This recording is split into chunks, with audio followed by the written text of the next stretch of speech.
संस्कार हैं आपके बेटे और बहुओं में। प्रारंभ करता है, ये घंटी वाला भी नहीं मिलता। क्यों? क्योंकि बच्चों को हम संस्कार नहीं दे पा रहे। मंदिर तो बना दिए, देवालय तो बना दिए, पर बच्चों में संस्कार कहां से लाकर डालोगे महाराज? वो संस्कार डालने की आदत डालिए, बच्चों में कुछ ऐसे पुट डालिए। ये नहीं कि बच्चों से भी कहो कि कथा हो रही है तीर्थ में, चलो तुम भी चलो। नहीं मम्मी मेरे पास फुर्सत नहीं है। उसको समझाओ बेटा जीवन है, कम मनुष्य का शरीर किसको मालूम है? कोई 60 साल का जी रहा, कोई 40 साल का जी रहा, कोई 100 साल का जी रहा है, कोई नहीं भी जी रहा। जीवन का क्या ठिकाना है? चलिए एक बार जगत गुरु शंकराचार्य जी किसी के यहाँ भिक्षा मांगने के लिए गए, विराजमान। जगत गुरु शंकराचार्य भिक्षा मांगने के लिए गए और जगत गुरु शंकराचार्य जब भिक्षा के लिए चले थोड़े थक गए तो उन्होंने अपने चेले से बोला, देख भाई मेरे तो पांव बहुत दुख रहे हैं, मेरी कमर में भी तकलीफ है, एक काम करा, ये 7 घर की भिक्षा चाहिए, इसमें से 3 घर हुए हैं, 4 घर बाकी हैं, तुम चले जाओ भिक्षा के लिए। चेला गया भिक्षा मांगने के लिए, दरवाजे पर पहुंचा, दरवाजे पर अलख जगाई, माता भिक्षाम दे, माता भिक्षाम देही। माँ अपने बेटे को लेकर आई, बोलो बाबा तुम्हें भिक्षा में क्या चाहिए? माँ भिक्षा तो बाद में देना, प्यास बहुत लग रही है, हमको पानी पिला दो माँ। माँ ने बेटे से कहा, जा बेटा अंदर से पानी लाओ। बेटा पानी लाया, माँ के हाथ में दिया, माँ ने संत को दिया, संत ने पानी पिया और पानी पीकर संत ने दोनों को देखा। देखकर माँ ने पूछ लिया, बाबा अब आप आए हो तो मेरे बेटे का भाग्य बता दो, किसका भाग्य क्या है? संत ने बेटे को देखा और बेटे को देखकर भगवान का स्मरण करा, शंकर का स्मरण करा, भोलेनाथ जी का स्मरण कर कर शंकर से स्मरण कर कर पूछा, इस बेटे का भाग्य क्या है? नेत्र बंद कर कर जब शिव का स्मरण कर कर देखा तो इसकी तो केवल मात्र 15 दिन की आयु और है, केवल 15। संत के आगे माँ हाथ जोड़कर खड़ी है, बाबा मेरे बेटे का भाग्य बताओ। संत कहते हैं भाग्य बताऊंगा पर तू रो देगी। बाबा बोलो तो सही। पर संत को लगा एक माँ के सामने बेटा मर जाए तो ये बात कहूं तो कहूं कैसे, फिर भी कह रहे बाबा बोलो। बाबा ने कहा इसकी उम्र मात्र 15 दिन की है, बाबा कोई कृपा कर दीजिए, कुछ कृपा दर्शा दीजिए। बाबा कहने लगे मैंने तो भगवान से भी विनती करी पर भगवान बोल रहे हैं कि इसकी उम्र तो मात्र 15 दिन की है, मरना तो पड़ेगा, सत्य है मरेगा। बाबा चले गए, जगत गुरु शंकराचार्य बाबा के चरणों में जाकर बैठ गए। जगत गुरु शंकराचार्य जी ने पूछा, तुम ले आए जल? हाँ। पियाए पानी? हाँ। कुछ भाग लाए? हाँ महाराज जी। एक घर बचा है, 3 घर में होकर आ गया हूँ। ठीक है, एक घर से और लिया, लाए, समय बीता। 4 दिन बाद वो चेला तो नहीं गया, शंकराचार्य जी खुद निकल कर चले गए। और जगत गुरु शंकराचार्य जब निकल कर गए तो जाते जाते उन्होंने उसी समय उस बुढ़िया के घर में प्रवेश किया। प्रवेश कर भिक्षा मांगी, चले गए।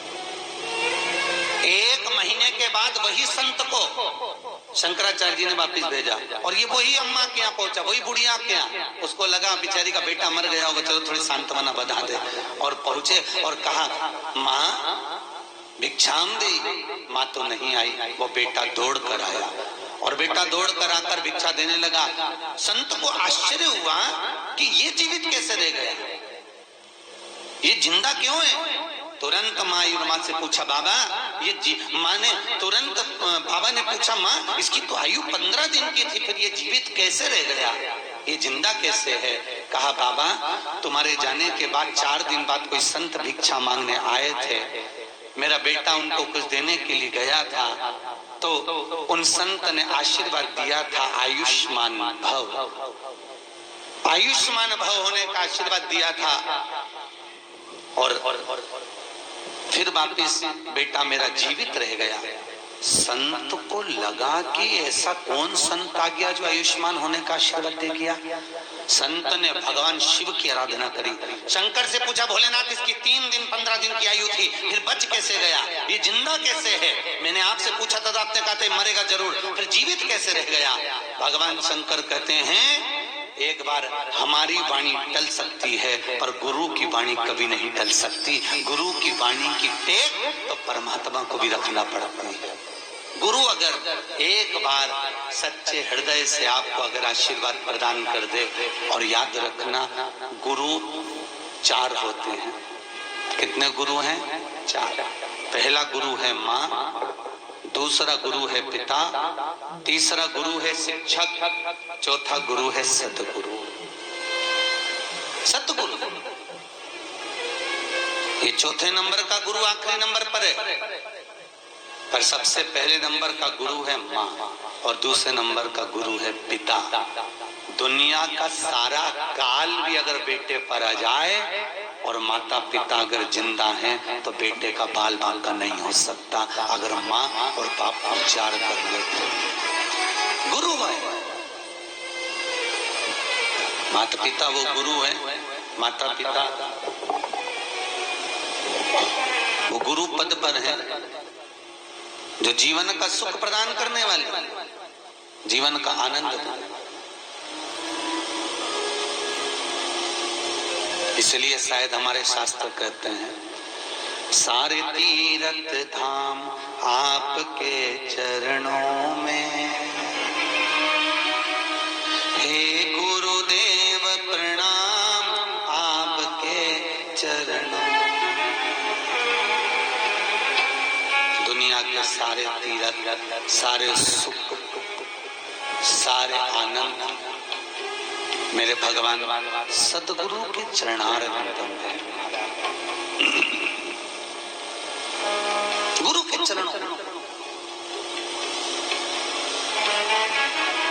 जो दुनिया में कोई ना कर पावे वो गुरु कर दे। और खुद देख लो, सुखदेव जी महाराज के चरित्र को आप सुनने के लिए बैठे हो तो सुखदेव जी महाराज के चरणों में राजा परीक्षित जाकर बैठा था। मरना 7 दिन में था, मृत्यु सत्य है, आएगी पक्का है। जन्मेजय ने कांच का महल बनवाया था।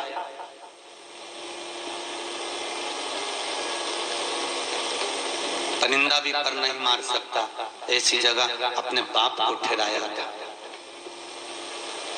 एक एक वस्तु, कितना समझदार होंगे उस राजा परीक्षित के पुत्र जन्मेजय, कितने समझदार कि पिता के कक्ष में खाने का तो सामान ही नहीं भेजा था साहब। देवी भागवत में लिखा है, क्या नहीं भेजा बाप के कमरे में? खाने का सामान नहीं भेजा। क्यों? जन्मेजय को लगा अगर भोजन की वस्तु भेजूंगा और भोजन में अगर तक्षक नाग कहीं छुप कर चले गया तो खाने का सामान नहीं भेजा। देवी भागवत में लिखा है। फिर क्या भेजा? पानी को भी छान कर कपट छन कर जल को भी भेजता था तो 7 वस्त्र से छान कर भेजता था। कपट छपट